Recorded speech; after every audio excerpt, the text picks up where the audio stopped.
Halo guys, selamat datang kembali ke channel ini. Hari ini kita masih mau bicarain sedikit lagi tentang malignan narsistik. Jadi saya lihat teman-teman tuh mungkin masih banyak yang bingung ya. Dalam arti itu, abang bedanya covert narsistik sama malignan narsistik tuh apa sih gitu ya? Dalam arti mana yang lebih berbahaya bang gitu ya?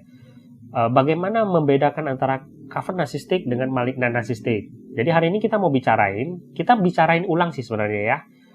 Untuk refreshing buat teman-teman, bagi juga yang mungkin pertama kali hadir ke sini untuk bisa mengetahui gitu ya anatomi narsistik itu seperti apa gitu ya dari sisi overt, covert dan malignan gitu ya. Ini jadi gampangnya gini guys. Kita ini kan pribadi manusia ini kan ada yang ekstrovert, ada yang introvert kan gitu ya. Nah, pribadi yang ekstrovert itu kan ada yang narsistik ya. Nah, narsistik yang ekstrovert itu yang kita sebut overt narsistik.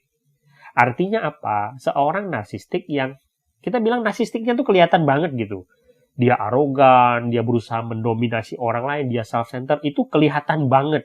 Kelihatan banget kalau dia itu sangat-sangat mengagungkan dirinya. Kelihatan banget dia sangat berusaha mendominasi orang lain. Ini narsistik yang sebenarnya kita bisa bilang kita mendeteksinya itu nggak sulit gitu ya. Kita bisa lihat. Nah, selain ekstrovert kan ada juga orang yang introvert ya. Introvert itu juga ada yang narsistik. Nah, kita nyebutnya introvert narsistik ini adalah covert narsistik. Artinya seorang narsistik tapi dia tuh nggak kelihatan narsistiknya.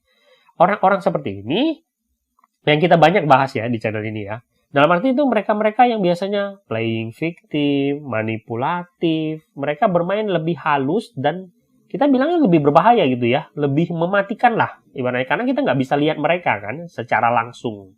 Nah sekarang mau overt, mau covert, kan dua-duanya tuh kita nyebutnya narsistik. Nah di antara orang-orang narsistik ini ada juga yang punya disorder yang lain lah, kita nyebutnya begitu ya.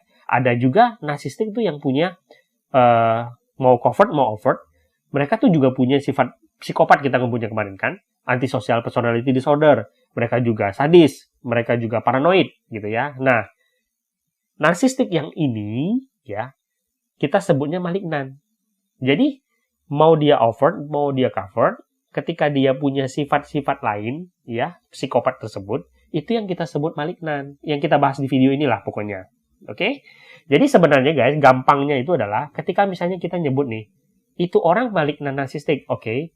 Kita tuh bisa tanya lagi, dia adalah overt malignan narsistik atau covert malignan narsistik, ya? Ketika kita misalnya nyebut dia adalah overt malignan narsistik, artinya dia seorang narsistik yang juga psikopat misalnya, yang juga sadis, yang juga paranoid, tetapi dia mainnya kasar, kelihatan banget gitu loh cara-caranya. Sedangkan kalau kita nyebut dia covert malignan narsistik, dia adalah seseorang yang narsistik, yang paranoid juga, yang psikopat juga, tetapi mungkin nggak kelihatan. Dia caranya mungkin lebih halus, gitu loh. Supaya nggak bingung lagi, kita pakai contoh. Ini contohnya mungkin nggak pas-pas banget, tapi mungkin kira-kira begini.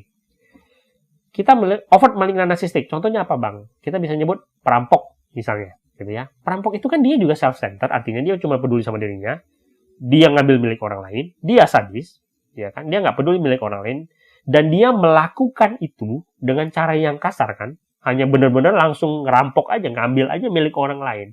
Itu kita mungkin bisa nyebut overt malignan narsistik. Sedangkan covert malignan narsistik mungkin kita bisa nyebutnya seorang penipu lah. Itu kan penipu sama perampok itu kan sama gitu loh. Sama-sama dia cuma peduli sama dirinya. Dia nggak peduli milik orang lain. Dia ngambil milik orang lain juga. Bedanya adalah penipu itu menggunakan cara yang lebih halus. Gitu loh, lebih terselubung. Itu yang kita sebut covert, malignan, narsistik gitu ya. Jadi kalau misalnya ada satu lagi pertanyaan mungkin, yang paling bahaya apa bang? Kita udah sepakat gitu ya bahwa covert narsistik itu lebih berbahaya daripada overt narsistik. Kenapa? Karena covert itu nggak kelihatan. Sesuatu yang nggak kelihatan, kita lebih sulit deteksinya. Jelas kita merasa itu lebih berbahaya dong, gitu ya. Nah, ketika kita gabung, udah covered, dia juga jahat, dalam arti psikopat, gitu ya. Jadi kita bisa sebut bahwa covert, malignan, narsistik, itu mungkin kita bisa bilang paling berbahaya atau paling jahat. Karena kemungkinan mereka untuk menyakiti orang lain dan tidak terdeteksi itu besar. Sehingga kita menyebut mereka adalah narsistik yang paling berbahaya dan mungkin paling jahat lah gitu ya. Jadi ini sebenarnya perbandingannya seperti ini. Jadi teman-teman jangan bingung lagi ketika misalnya nyebut kata covert, nyebut kata malignan gitu ya. Jadi kalian tahu gitu bagaimana cara mendefinisikan ya orang-orang yang menurut kalian mungkin mereka adalah narsistik. Gitu ya. Itu aja yang kita bahas hari ini. Sampai jumpa di video berikutnya.